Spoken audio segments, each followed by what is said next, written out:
Mis amigos, buenas tardes. Bienvenido a su programa Portafolio Económico. Buenas tardes, Ginelle Liberato. Buenas tardes, Basilio. Agradecida de estar nuevamente en otra entrega más de su programa Portafolio Económico, donde esta semana, como todas, traemos temas de mucho interés para todos nuestros amigos televidentes. Así es, una semana totalmente cargada de ánimo, entusiasmo, con las entregas, ¿verdad?, de regalías, canastas y demás. Sí, tenemos muchos temas para eso, viendo también los aportes de la microempresa, los colmados, que tienen un número significativo de los aportes que hacen para la economía, y así muchos temas de mucho interés. Así es, amigos, seguimos en Portafolio Económico con los temas de interés para todos.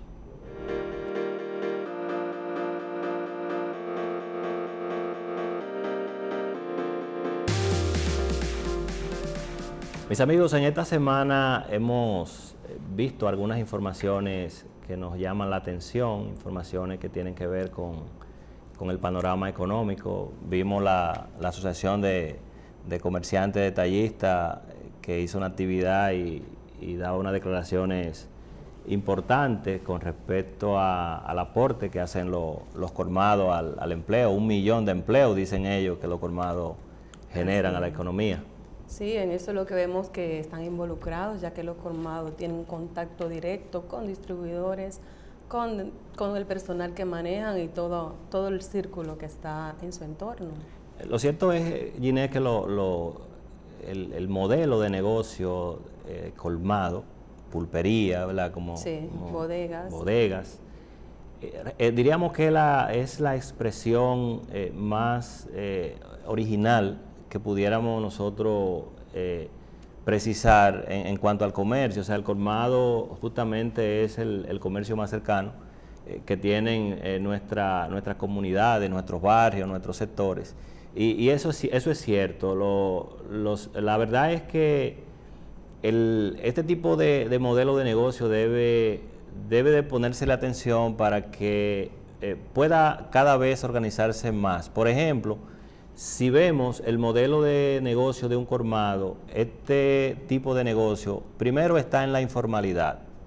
Segundo, y en la informalidad diríamos en todos los órdenes, porque la parte más, yo diría, más relevante desde el punto de vista de la formalidad que este negocio debería de tener es el tema de la seguridad social.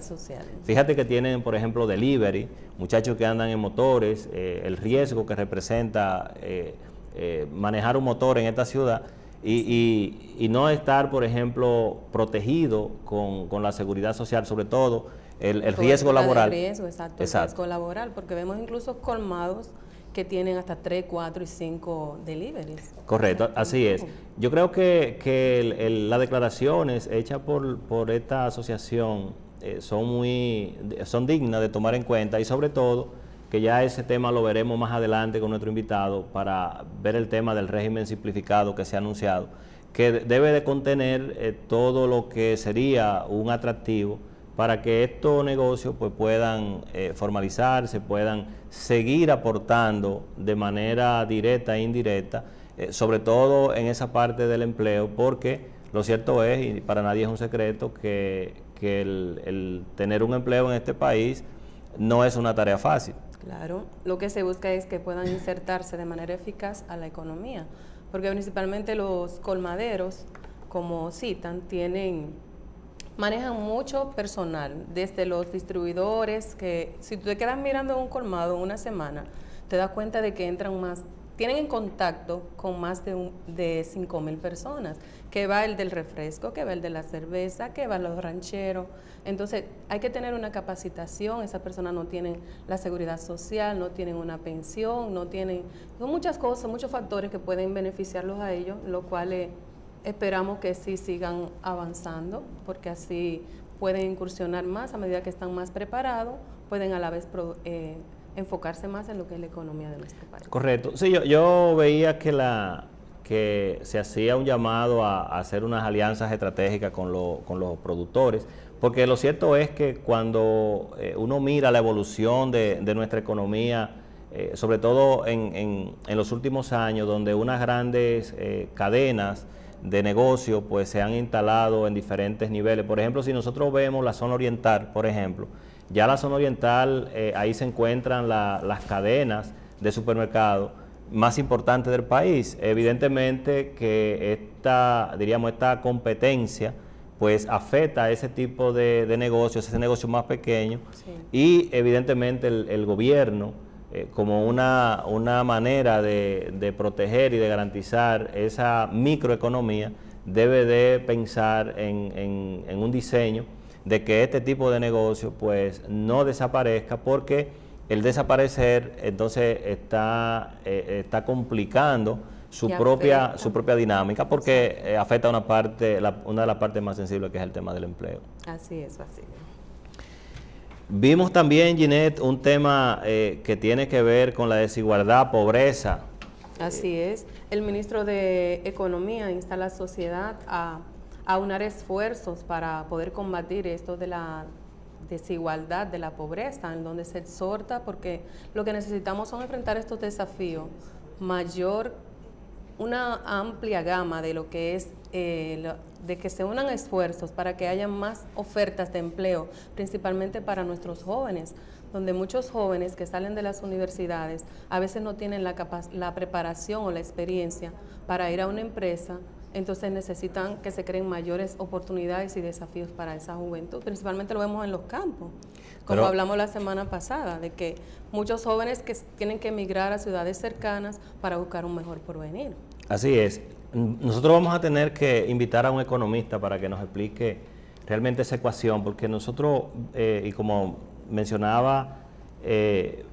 mencionaba en esa declaración, a pesar de una economía crecer por encima de un 6%, correcto, entonces no se ha traducido esa redistribución de la riqueza en ese sector, o sea, para un poco mejorar esa ecuación en los niveles de pobreza. Entonces, hay que ver ese fenómeno, o sea, qué es lo que está pasando, porque realmente la desigualdad es cada día mucho más notoria, y a pesar de nosotros como país presentar nuevas cifras o buenas cifras desde el punto de vista del crecimiento, seguimos con una pobreza muy marcada y una desigualdad muy marcada. Así es, aunque se ha ido avanzando en lo que es la educación, en el ámbito también de la desforestación, la disminución de la desforestación, en cuanto a la tecnología, la implementación de la tecnología, pero aún falta mucho más. Pero hay un problema serio ahí en Pueblo Nuevo con el tema de la deforestación. Yo vi unas imágenes, sí, y eso realmente es preocupante. Hay que prestarle mucha atención. Sí, porque a pesar de la dinámica que tiene el gobierno, del plan de reforestación que tiene el gobierno, según ellos dicen que se le está incentivando para sembrar aguacate, pero la verdad es que hay una situación que el gobierno y todas las estructuras que tienen que ver con Foresta, el Ministerio de Agricultura, ver qué pasa en Pueblo Nuevo con esa deforestación marcada que se observa, por lo menos visiblemente. Habría que ver si realmente que hay un proceso donde falta alguna etapa por completar, pero lo cierto es que lo que se nota en esas montañas es que hay una tala de bosque importante. Por eso las autoridades deben prestar mucha atención a esa situación, de manera que se puedan implementar lo que están diciendo. Eso es así. Mis amigos, hacemos una pausa y seguimos con Portafolio Económico.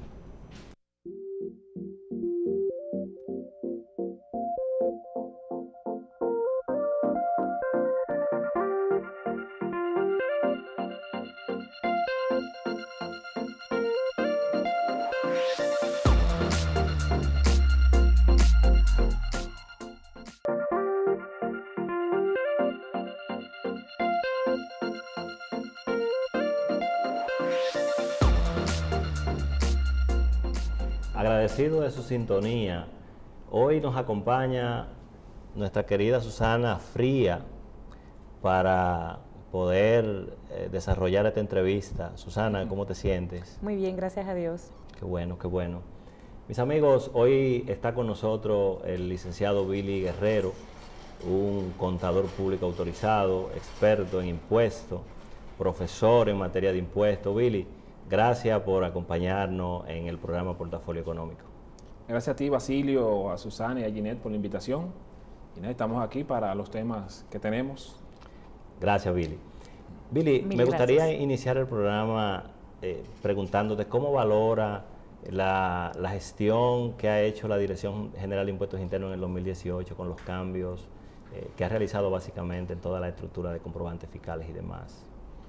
Yo lo valoro de una forma muy positiva, ya que estos cambios van muy de la mano con lo que es la parte tecnológica y esa disposición que tiene que tener la administración a adaptarse a los nuevos tiempos.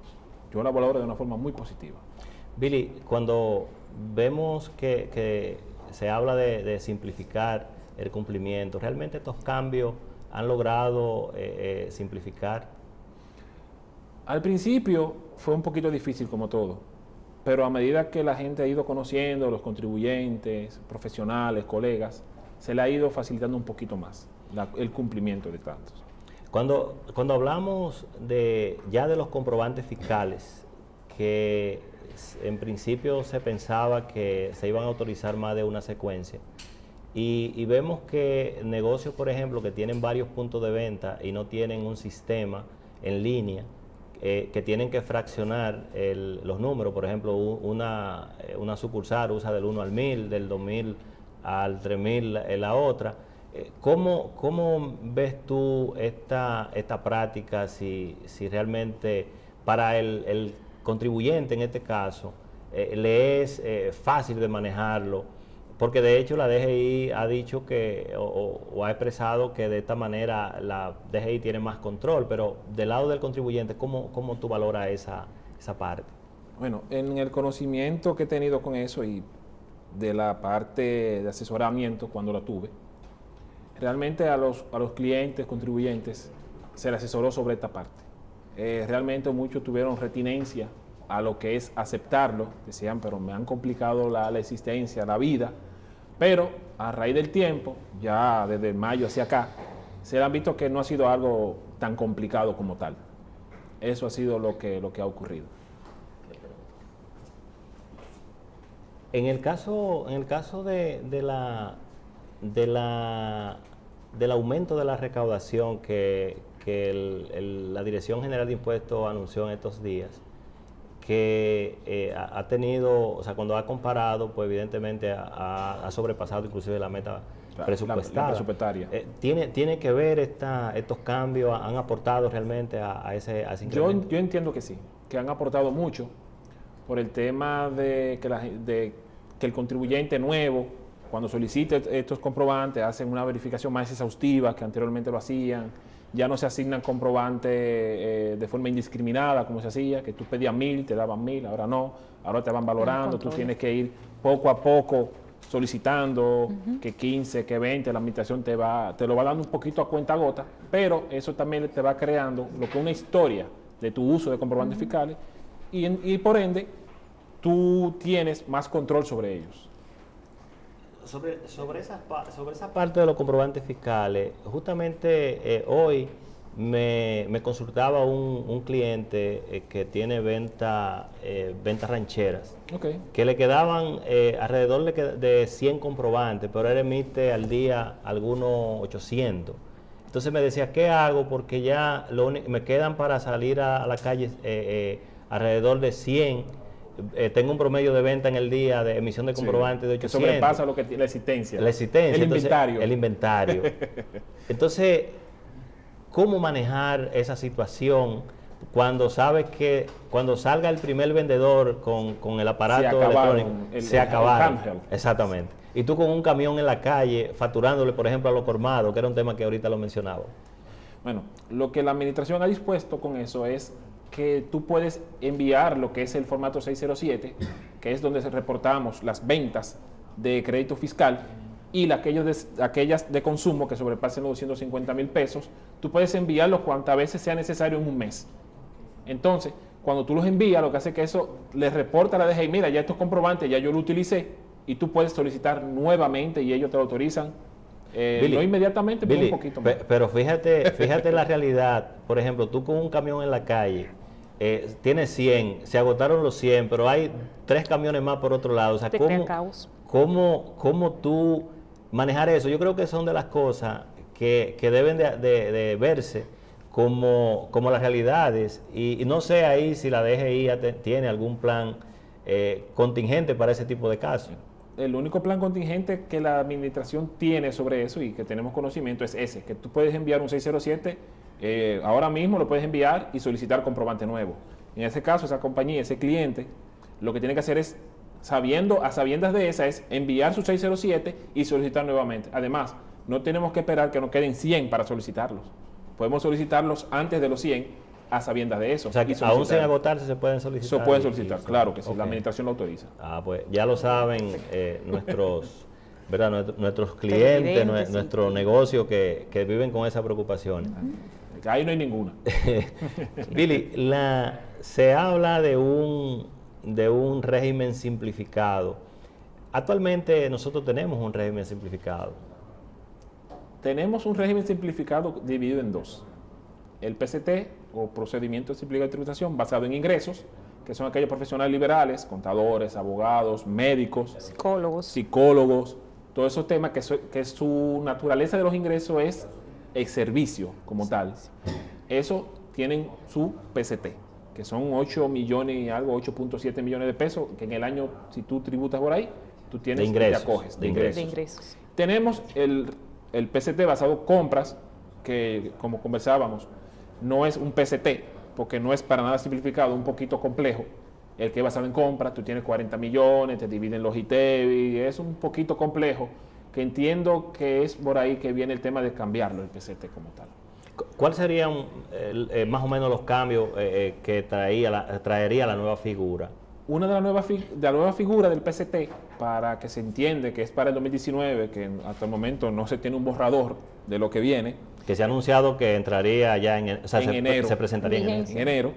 Es la incorporación de lo que es la seguridad social a ese sistema, para que los contribuyentes que tengan el PCT puedan tributar sobre esos gastos, o puedan deducirse esos gastos, y que sus personas que estén bajo esa relación de dependencia, tú puedas aprovechar ese gasto y que ellos tengan su seguridad social, que aporten a la seguridad social y que tengan un riesgo laboral.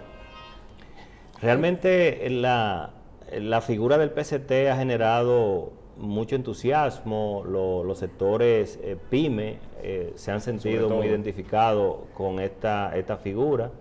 Yo entiendo que si se habla de una ampliación, por ejemplo en el caso de la seguridad social, pues ¿verdad? Tendría mucho sentido y beneficio. Muy valorado sería desde mi óptica. Aportaría más que el que tenemos ahora mismo, porque solamente tú puedes deducirte las compras y hacerte tus estimaciones en base al PCT, pero si también ponemos esa parte, tú estarías un poquito más a lo real, y de que podrías tú deducirte esos gastos. Así es. Billy, cuando pensamos en el plan que la Administración Tributaria ha desarrollado de combate a la evasión fiscal, vemos un enfoque que no se tomaba en cuenta, que es la proporcionalidad en materia de ITEVIS. ¿Cómo funciona esto y qué un contribuyente debe de tomar en cuenta para no verse en una situación de riesgo fiscal, de contingencia fiscal, con el manejo de la proporcionalidad? Bueno, lo primero que tenemos que saber es que la proporcionalidad no es algo nuevo. Como siempre muchos contribuyentes ahora han dicho, no, que eso no es nuevo, eso está desde cuando en 1992 se creó el Código Tributario, artículo 349. Para tener presente eso bien, es muy importante identificar cuándo tú entras a la proporcionalidad. No todo el mundo entra a la proporcionalidad, solamente aquellos contribuyentes que sus ingresos sean exentos por naturaleza.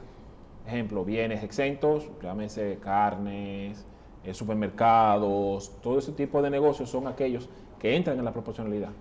Si tú exportas, tú no entras a la proporcionalidad. ¿Por qué? Porque no son bienes exentos por naturaleza, sino que son grabados con tasa cero. Y si produces algún bien, ¿está grabado también? ¿O dependiendo entra? del bien que se esté produciendo. Ejemplo, conozco de empresas que producen alimentos para animales. Esos alimentos para animales están exentos de ITEVIS por naturaleza. Entonces esas empresas tienen que aplicar proporcionalidad. Billy, y cuando una empresa le vende, por ejemplo, a una zona franca con alguna exención de ITEVIS, o le vende a algún sector, alguna fundación que tiene una autorización de la Dirección General de Impuestos Internos para no aplicar el ITEVIS, ¿también debe de aplicar proporcionalidad?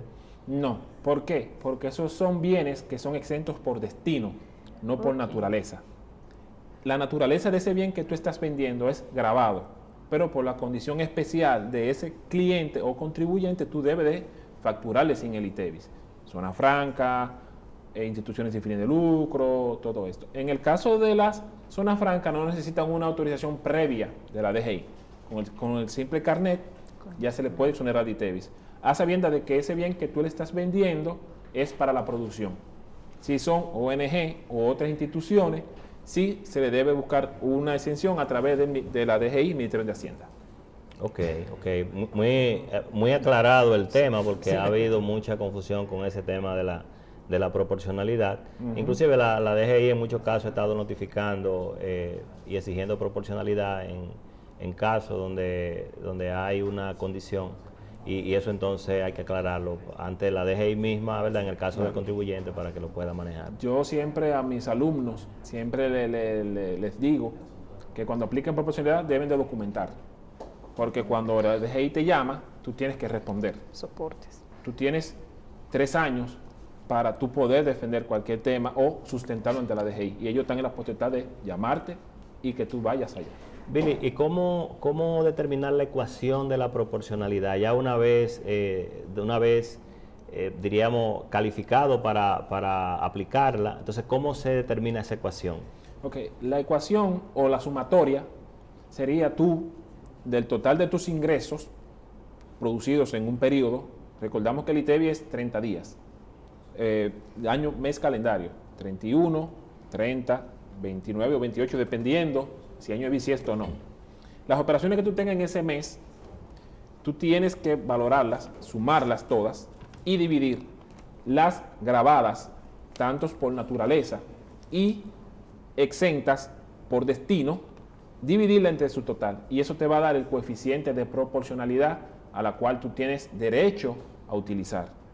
El formulario que tenemos actual nos pide es el ITEVIS de proporcionalidad que no está sujeto como tal. Entonces, como ya tenemos el que sí es deducible, tenemos que restarle a eso el 100% para que nos dé el que no es deducible. Y eso lo calculamos, lo multiplicamos por los ITEVIS. ¿Y la diferencia entonces de ese impuesto no reconocido en adelanto, dónde entonces se lleva a nivel de considerarlo como gasto-costo? ¿La DGI lo admite sin problema? Sí, el reglamento 5013, que se emitió a raíz de la ley 253-12, establece muy claro de que aquellos ITEVIS, impuestos, y lo especifica, son deducibles para los fines tal. O sea que tú no lo pierdes, tú lo puedes adelantar y como un gasto deducible.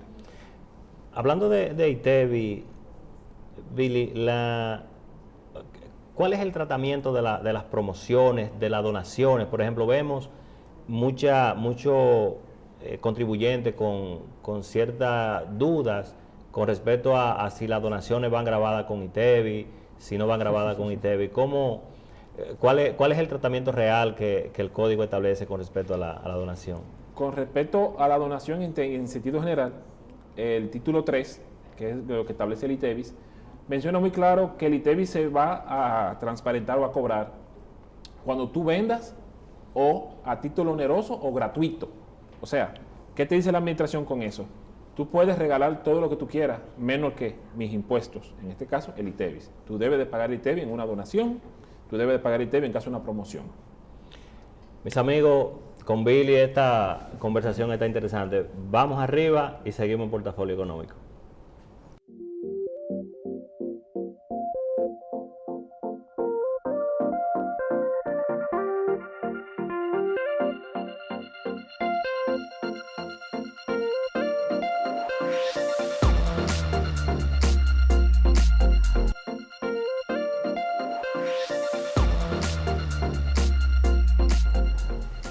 Mis amigos, continuamos con el licenciado Billy Guerrero, contador público autorizado, experto en impuestos. Billy, el 2019, retos de la Dirección General de Impuestos Internos, un presupuesto aprobado con unas aspiraciones del gobierno bastante importantes, factura electrónica dentro de los temas, retos de la DGI. ¿Qué opinión te merece? ¿Qué piensas? ¿Y cómo crees que la DGI vendría en su plan de recaudación? Bueno, el conocimiento que tenemos de la factura electrónica es a través de México, Colombia, que es para regular más las ventas como tal, cuando se envíen por correo, todos esos temas. Y en nuestro país entiendo que ya hay unas empresas que están haciendo modelos pininos con esa parte. Con relación a la parte presupuestaria, este año va a ser un año que va a venir muy fuerte para temas recaudatorios, porque van a recaudar sin nuevas leyes. O sea, que sería eficientizando las leyes que tenemos actualmente, un nuevo IT1 que hay por ahí, que ya se está debatiendo. Un modelo ya de IT. Un modelo nuevo, una nueva norma de comprobantes fiscales, que también viene por ahí. O sea, que vamos a tener muchas cosas nuevas y muchos retos para nosotros de la profesión. Bueno, a los contribuyentes y a los asesores que se pongan las pilas, porque Magín viene duro en el 19. Mis amigos, vamos arriba y continuamos con Portafolio Económico.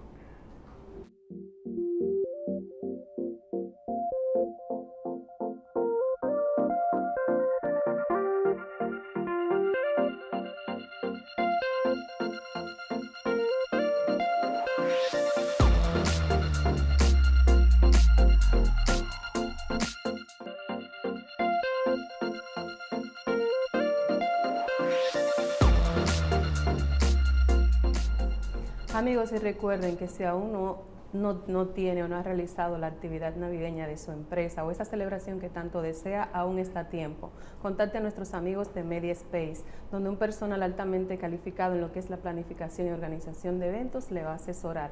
Usted se lo dice cómo y cuándo lo quiere y MediaSpace lo hace realidad. Búsquenos en nuestras redes sociales, estamos en Instagram como @MediaSpaceRD y puede llamar a los teléfonos que figuran en pantalla. Contáctenos y dejen en manos de expertos su actividad. De igual forma, les recordamos que si necesita alguna asesoría en el ámbito fiscal, laboral, de impuestos, llame a nuestros amigos de SPA Consultores, donde un grupo de expertos con más de 15 años de experiencias le van a asesorar. SPA Consultores, los expertos en asesoría financiera y de negocios. Búsquenos en todas nuestras redes sociales y llámenos a los teléfonos para cualquier asesoría que desee contactar.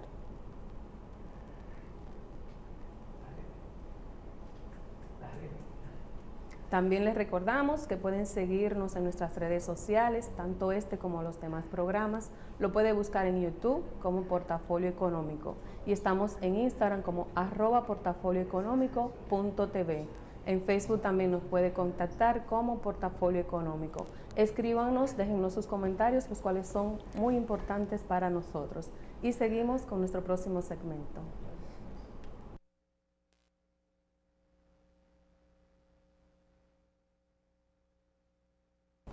Mis amigos, gracias por la sintonía. En esta semana hemos estado dando seguimiento a todo lo que tiene que ver con la deuda que reposa en la seguridad social.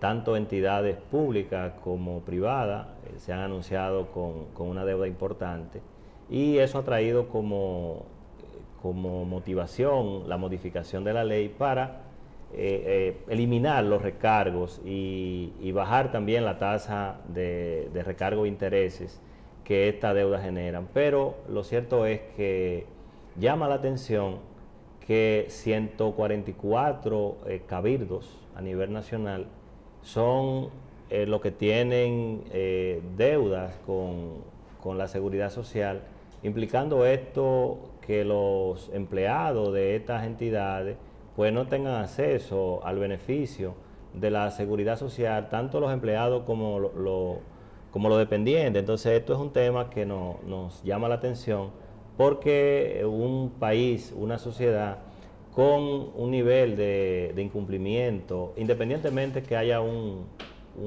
asunto de intereses, de moras, pero esto no puede llegar tan lejos, ya que estamos hablando de funcionarios que cumplieron su gestión hace 4 años y dejaron una deuda con la Seguridad Social. Y uno se pregunta, bueno, ¿y dónde están las autoridades que deben monitorear, que deben velar por esto? ¿Dónde está la Cámara de Cuentas?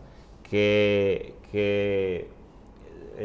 se conocen estas informaciones y sencillamente parecen informaciones de periódico. Entonces, la verdad, Susana, que es algo un poco preocupante, más allá de la motivación de una ley de eliminación de recargo, de intereses, porque hay una realidad. Ciertamente la deuda es un valor muy insignificante con respecto al valor total, sumando los recargos de intereses. Estamos hablando que eso está multiplicado como por 60 veces. Entonces, antes de llegar ahí, pues las autoridades deben de tener alertas para buscar soluciones, porque estamos hablando de personas que no se benefician con un sistema de seguridad social. Definitivamente, nuestras leyes de seguridad social deben ser revisadas desde la A hasta la Z.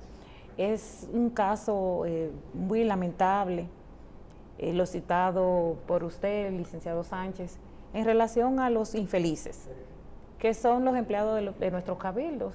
Ni ellos ni sus dependientes están protegidos en la parte de salud y mucho menos en la parte de pensiones, que también tiene que ser revisada en la ley de la seguridad social. Se está hablando de extender el tiempo de la pensión de 60 a 65 años. Aún así, esto es para poder tener esta gente, nuestra gente, poder tener una pensión mínima.